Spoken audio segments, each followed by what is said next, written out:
Hello, Sagittarius. Sorry naman at ngayon ko palang may tutuloy yung mga readings ko. Kasi meron akong mga inasikaso sa ospital. Check up, no? So, itong reading mo is for September 28 hanggang katapusan na to. Month-end reading, pero kahit kailan mo mapanood, kailang, no? Timeless reading naman ito. Pasensya na sa mga naghihintay kung matagal bago ako ulit nakapag-upload. Hindi pa ako totally okay.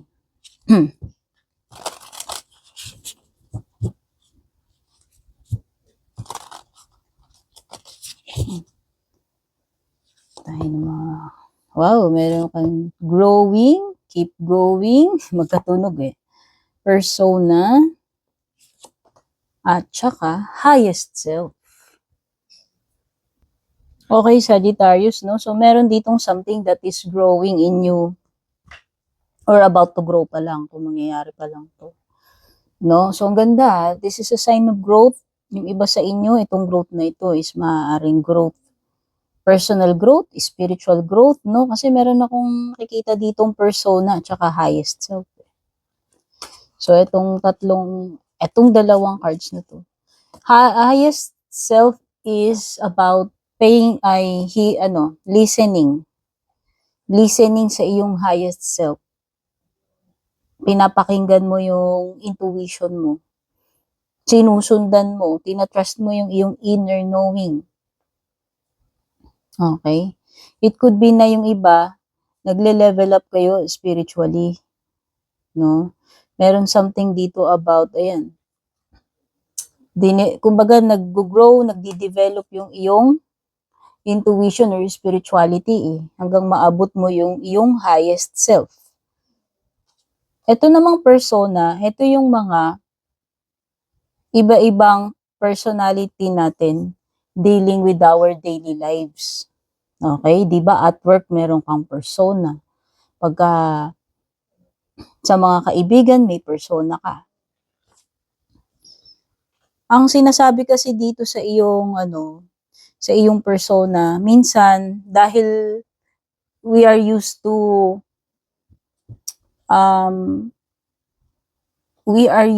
perform, performing ba yun? We are used to performing our daily roles, daily tasks sa kung saan-saan yan. And, di ba minsan, eto example, hirap kasi mag-explain. Di ba sa trabaho, kahit na meron kang mga pinagdadaanan sa buhay mo, sa pamilya mo, yung pinagdadaanan ka, pagdating mo sa trabaho, iba yung persona mo Iba yung personality mo doon. Iba kang person. Kasi ikaw, pagdating sa opisina, wala naman silang pake kung may pinagdadaanan ka sa pamilya mo, sa buhay mo. Ang pake nila doon is, empleyado ka doon. So, hindi pwede na yung persona mo sa bahay, dadalin mo yun doon sa trabaho. Kasi magkaibang lugar, magkaibang situation, magkaibang role. So, ito yun. Sometimes na nasasanay na tayo ng shift or pagsusuot na itong iba-ibang persona natin na nakakalimutan na natin yung authentic na persona natin, yung original ba na persona natin na natatabunan na siya. So, para sa akin, this is a sign na oo, walang masama na magpaka-natural ka. Be yourself. Kasi minsan, para lang maka-function tayo, para lang magawa natin yung mga responsibilidad natin, duties natin, iniiba natin yung persona. Kaya nag-a-adapt tayo sa environment, depende sa mga roles natin. So, yun yung nakikita ko dito. Something about doon sa authentic na ikaw doon sa original na, so, excuse me, di ko nakokontrol yung pag-ubo ko. So, original na persona mo. At meron kang card dito saying na keep going. No? Ito ay, ano ibig sabihin? Pagpatuloy mo lang. Ano ba tong simulan mo or sisimulan mo pa lang? It's already growing kung natanim mo na yan, simulan mo na. Pero kung gagawin mo pa lang, umpisahan mo. Andun yung potential na mag-grow yan eh. At sinasabihan ka, binabakapan ka ng next card mo na ituloy-tuloy mo lang yan. Kasi mag-ano yan eh, mag-expand. Okay, lalago. Excuse me. Yan yung sinasabi ko sa inyo kaya hindi ako makapag-read. Oo. Siguro may mga kalaban ako. Bakit ako ganito? Pero gagawin ko pa rin yung kailangan kong gawin. Okay, bahala naman na si God sa akin. Ganun lang yun eh. So yan. Naniniwala naman ako hindi mananalo yung kampo ng kadiliman over sa kampo ng kabutihan. Diba? Tama ba, Sagittarius? So yan, nakikita ko lang. Could be na kailangan mong makapag-adapt dito sa persona or makapag-develop ng persona base doon sa situation na kakaharapin mo eh. And sometimes, parang yung mga hindi naman na original na persona natin ngayon, which is yung mga survival mode persona natin, parang yun na yung nagte-take over sa atin. So, huwag mong din kalimutan yung original na persona mo. Nadadrown na nung ibang personas. Para lang makapag-adapt ka lagi, makakapag-cope ka lagi. Yun na yun na feel ko dun. Okay? So, kuha na tayo ng mga round cards para dun sa ibang paparating sa'yo. Boot. Salam pala yan. Ring. Love. Tsaka, August. Uy, itong August na yan. Next August yan. Siyempre, tapos na isang August, diba? So, may something paparating sa'yo by August. It could be marriage, relationship, engagement, or love. Kasi ayan eh. Ayan o. Marriage will take place, either romantic or business. Romantic or business partnership, pwedeng magaganap na ngayon, starting now, itong katapusan, or by August, kasi may lumilitaw na August.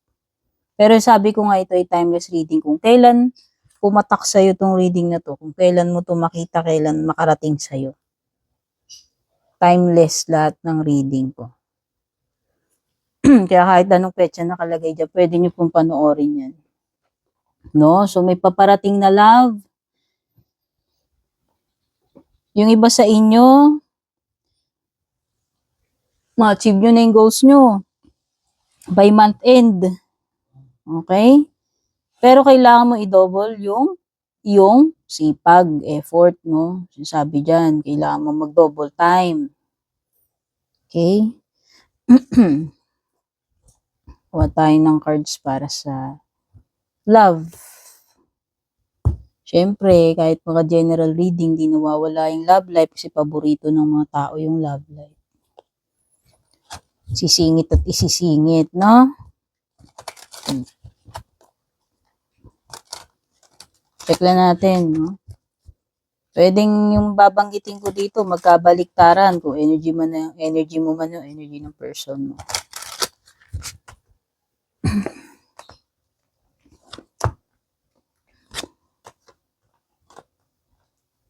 Obscurity. Merong mga tinatago to person mo eh. Sino ba may mga tinatago sekreto sa inyo? Bahala na kayo kung sino nakaka-relate sa inyong dalawa dyan.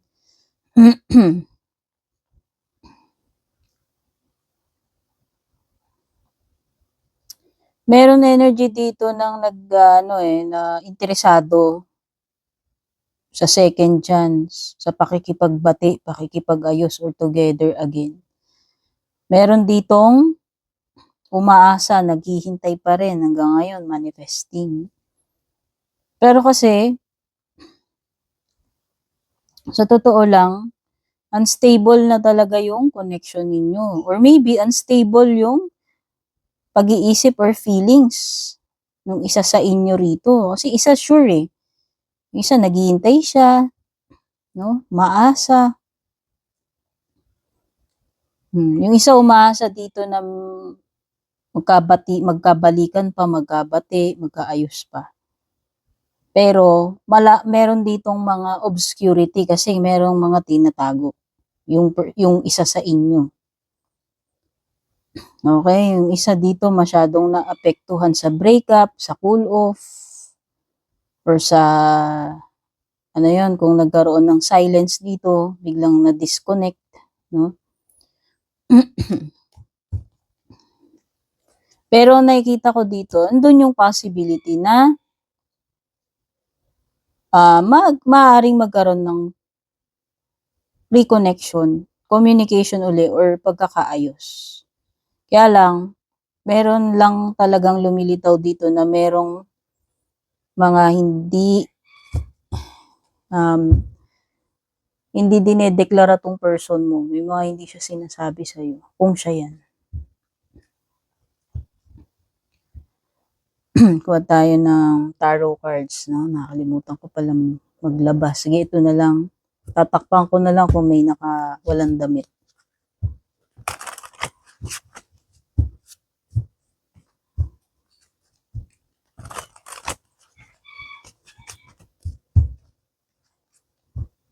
Para kasing sugal ang dating neto eh. Di ba dice, di mo naman alam, pag nag-roll ka ng dice, alam mo ba kung ano yung makukuha mo, di ba? So whether magkaroon man dito ng second chance or maybe ang sinasabi ditong second chance ay yung parang dice ay yung pagkakaroon ng second chance. Ibig sabihin pwedeng unsure kung magkakaroon pa kayo ng second chance. Kaya sabi ko may possibility. Or if ever na magkaroon kayong second chance, nagkaroon ng reconciliation, parang wala pa ring clear na ano eh, napatutunguhan yung connection eh. Walang kasiguraduhan eh. Kasi may obscurity ka eh. Okay?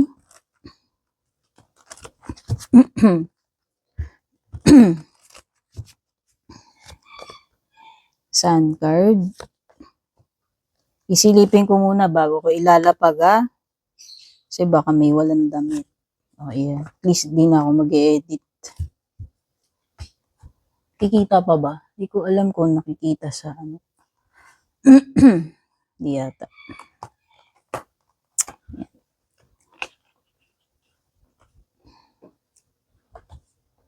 Okay.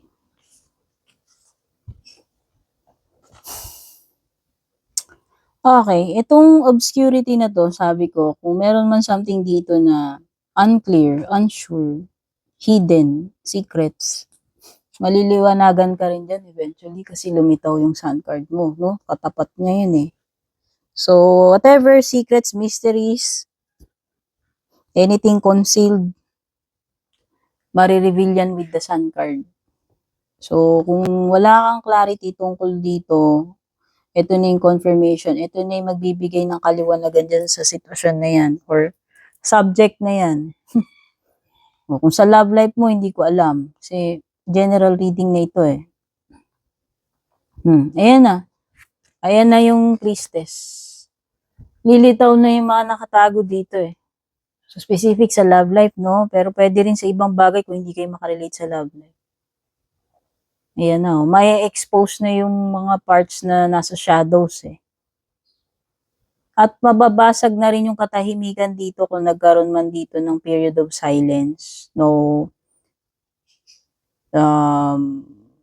clue, no messages. Kaya sabi ko, magkakaroon na uli ng clarity dun sa situation mo. Answer.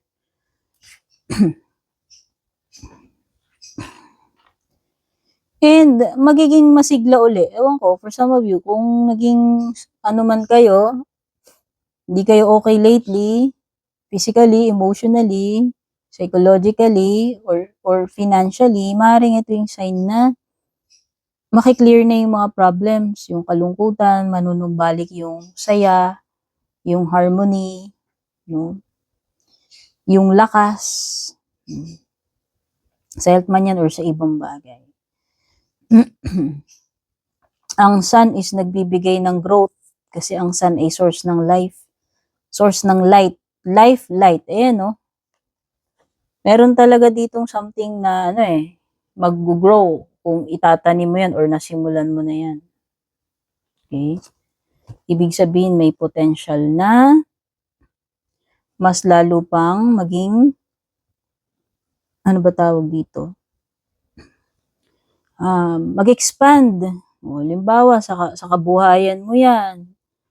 O, halimbawa, yung financial mo yan, o career mo, depende. Or could be sa business mo. Pero sabi ko nga, yung growth na yan is may kinalaman din kanina sa spiritual mo. Parang ang sinasabi dito, keep going. Kahit mahirap or alam mo yon, kahit na ano mangyari, ipagpatuloy mo. Ibig sabihin, nandun ka sa tamang path. Pagdating dun sa bagay na yun, gusto mong marating, ma-achieve yun. Guide, yung star, yung magsisilbing guide sa'yo. No?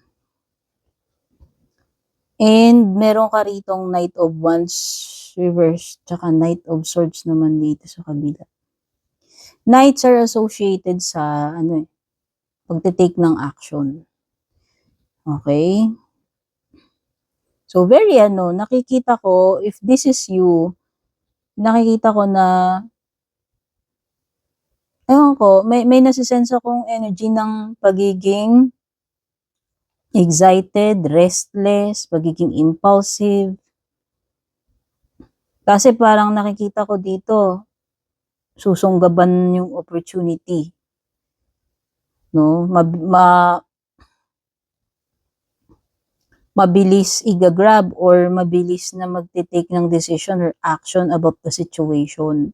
Sabi ko na sa'yo, mabibigyan ng answer. Ace of Swords is about breakthrough, clarity, answer, truth. No? Sinasabi ko nga sa'yo, may mga secrets yan, obscurity, makiklear yan. Ayan na yung solution sa problema. So sa tingin ko, magta-triumph ka pa rin kahit gaano kahirap yung situation mo na yan. Okay? Although dito sa Knight of Wands, nakikita ko, ito, pwedeng ibang tao to napifeel ko rito. Parang, itong tao na to is wala siyang plano na i-pursue. Siguro nung una, kung person to connected sa'yo, baka nung una, andun yung thrill, andun yung excitement niya sa'yo. But eventually, parang nawala. Ewan ko, nagbago isip, nag-iba, or naibaling na lang sa iba yung attention. It could be you're the person na kadil mo. Okay? May bagay dito sa world card mo na pwedeng hindi mo pa matatapos makukompleto by the end of this month. Pwedeng next month pa yan or sa mga susunod bago mo makompleto yan. Okay, Knight of Wands is also pwedeng related to about delay. Delay sa pagta-travel or delay dun sa gagawin mo kung meron kang gagawin. Okay? Could be na ipagpapaliban muna yung pag-travel or ipagpapaliban mo muna tong specific na bagay na to na gagawin mo. Merong ganun na energy.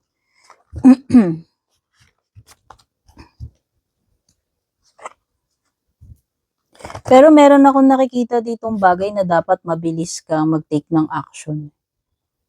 With the Knight of Swords. Or mabilis kang mag-decide, mag-isip. Pero, yun nga, with the Ace of Swords na wala na dapat ipag-worry kasi nakikita ko kung may problem man, masusolve naman yun agad. Okay? Closing message. Seeker of truth. You can feel the hidden truth behind your circumstances. Ito na yun. Yung obscurity. Itong priestess card na to is about intuition. So, gamitin mo yung intuition mo. Yung antenna mo. Ito. Ito yung highest self mo eh. Kaya kung may nasa-sense ka dyan, kahit na alam mo yun, sinasabi nila ganito or iba yung nakikita mo doon sa sitwasyon, pakiramdaman, pakinggan mo yung highest self mo, yung intuition mo. Meron kasi ditong parang energy ng tinatago yung truth. Pero sabi ko nga, lilitaw yung truth, di ba? Ayan, you are the seeker of truth. And marireveal mo yan. Nade-discern mo, mafe-feel mo if something is, wrong or kakaiba. You can feel the hidden truth behind your circumstances. Ako ano man yung mga nangyayari sa'yo sa ngayon, meron kang something na mafe-feel. Yan ay galing sa iyong intuition na yun yung na magtiwala ka dun. Kasi pwedeng yung nafe-feel mo, hindi yung sinasabi ng ibang tao or yung pinipresent yung nakikita mo sa sitwasyon, pwedeng hindi yun yung truth. Okay, so yung pinaka-message for you, Sagittarius. Take care, God bless, babush. Don't forget to subscribe, like, follow if you're new. Pa-leave na lang ng comment, ng reaction, pa-share na rin.